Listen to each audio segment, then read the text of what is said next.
Sualın varsa de danışaq, aydınlaşdıraq.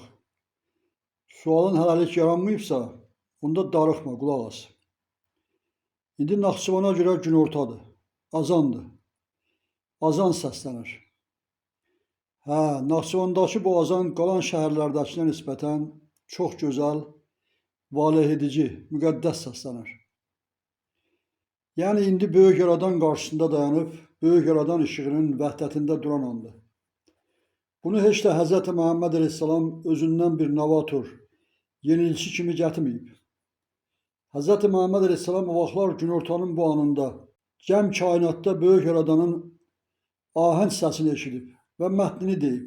Heç də ilk azan icraçısı Bilal o vaxt bu ahəngin icrasını özündən gətirməyib. Hz. Məhəmməd əleyhissalam ona istiqamət verib ki, bax bu belə olmalıdır. Yəni həm mətnə, həm də eşitdiyi ahəngə uyğun olmalıdır. Bəs niyə belə olmalıydı? Çünki o eşitdiyinin təkrarını təkrarlatdırmışdı. Pozular bu ahəng, uzaq olar bu ahəng, olmaz. O elə bir ahəng deyimidir ki, hər hansı bir bəşəri ayıldır, qaldırır, paçlandırır. Və buna milliyyət var, buna milliyyət yoxdur.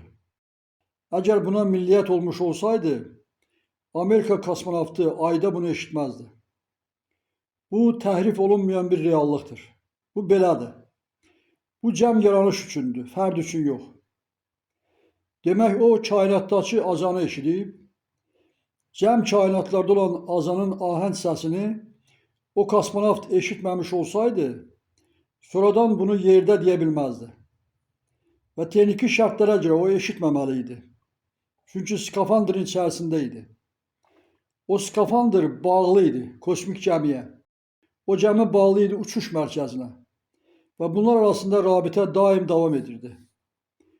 Bu skafandr içərisində olan kosmonavt böyük yaradanın özünün birbaşa nəzərində olan yaxın yaranışıdır ki, bu kainat azanının səsini eşidibdi.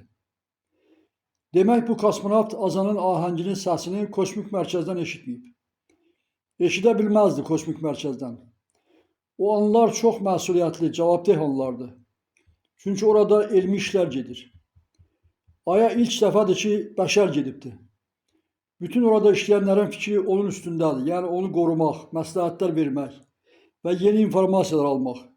Burada yalnız elmi rabitələr ola bilərdi. Bəziləri düşünürlər ki, yəqin həminki anlarda o kosmonavt yerdəki hansısa radiostansiyanın dalğasını tutub və ondan verilən azanın səsini eşidib. Skafandrın rabitə qurğuları kosmik mərkəzdəki dalğalar vericisi və alıcısının parametrləri ilə uyğun gəlməlidir. Və qıraq radiostansiyaların maneçiliklərinə, müdaxilələrinə imkan ola bilməzdi. Deməli, kosmonavtın eşitdiyi həmin səs kainatdan gələn azanın ahəngi imiş ki, mən də bu azanı 3 dəfə eşitmişəm və vaxtilə sənə nağıllamışam. Sənin bunun haqqında məlumatın var.